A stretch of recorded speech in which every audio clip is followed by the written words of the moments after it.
Добре дошли отново. Пчелари от Свищов алармират за масов мор сред пчелите. Според тях безвъзвратно са загубени около 80% от семействата в района. Какви са причините и одобряват ли забраната на Европейския съюз за използване на 3 вида пестициди като превантивна мярка?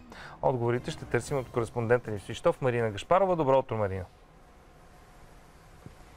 Добро утро от Свищов. Тук хората в региона масово се занимават с пчеларство. Разказват, че през септември голяма част от пчелните семейства внезапно изчезнали. Пчеларите изпратили пити за проби. Оказало се, че зараза няма. Изчезването на пчелите обаче съвпаднало с пръскането на ниви, които се намират в близост до кошерите. Затова и пчеларите са на мнение, че отровните пестициди, които се съдържат в препаратите, са причината за изчезване на пчелите.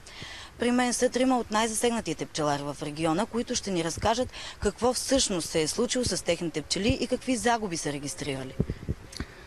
Миналата година през месец септември забелязахме, че пчелните семейства намаляват на мухи и догадихме, предполагахме, че се дължи вероятно на някои заболяване. Взимахме проби, изпратихме до София за анализи, но се оказа, че имало някакво заболяване на зематоза, която е нормална при пчелите. И есента загубих още около 45 пчелни семейства. А вие колко общо пчелни семейства имате? Имам около 140 пчелни семейства, от тях още есента загубих 45. Към днешна дата колко са ви останали? Към днешна дата бяха 25, сега възстанових още 15 и към 40 семейства. Създадени от март до сега в момента. А вие като пчелар, да ми кажете по какъв начин тези пестициди действат върху пчелите и всъщност 3 от отровните пестицида са забранени. Очаква се през декември месец да бъдат забранени още от отровните пестициди. Мислите ли, че пчеларството ще успее да оцелее и да изчака до тогава? Трите от отровни, тези, които ще ги забранят, ще ги забранят от 1 декември. Но до тогава те имат запаси. Не знаем какво ще стане, кога ще пръскат. Една част от пестицидите действат директно, нали, отравят пчелите, тъй като те не ни предупреждават и не можем да ги затворим. А друга част действат нервно-паралитично. Дезорганизират пчелите и пчелите, които са излезли, не могат да се върнат в кошерите. Те просто губят се, не могат да се върнат. А тези, които няма да ги забраняват, нали, те си действат като отравят пчелите.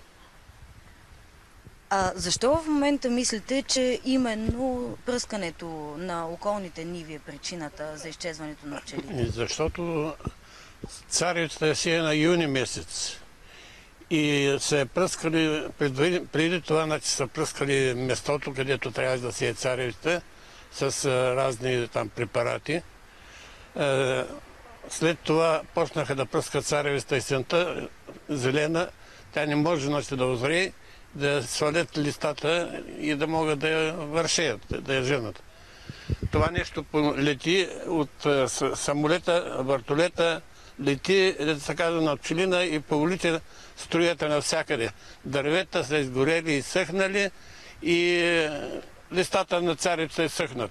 Пчелите при този момент летят навсякъде и минават през тези облаци, които са въртолета пръска там на царевицата. По закон 5 дни преди пръсканията пчеларите трябва да бъдат предупредени. Нашият екип потърси арендатора на нивите, които се намират в близост до кошерите. Той обаче отказа да дойде тук при нас тази сутрин. Затова ви предлагам в следващото видео да видите позицията на един от неговите служители. Септември месец не е пръскано с препарат, такъв, който трови пчелите. И то с вертолет. Имаше пръскано. Значи пръскано е, да, пръскано е, но не е пръскано с... Значи то е пръскано с фунгицид, което просто не е възможно. Не е възможно да трови пчелите. Това е несериозно да се говори, че са унищожени тези пчели. 2/3 от пчелите масово измряха, не само в този район нашия. Значи, причината коя е, Бог знае.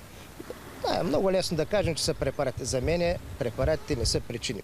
Лично отказват да са пръскали с отровни пестициди. Какво е вашето мнение и всъщност към кого се обърнахте? Разбрахме, че сте подали жалба. Да, подадохме жалба. Аз първо ходих в служба екология тук в общината. След това подадохме жалба до кмета на общината и тогава те прехвърлили жалбата към служба земеделие и тогава слязоха с моя съпруг и господин Към момента има ли отговор по вашите жалби? Устен. Сега още няма. Сега няма. Вероятно няма да има и намерение. Какви са вашите очаквания? Моите очаквания са тази есен вероятно да третират пак с тези препарати и да дадат нови поражения на пчелите.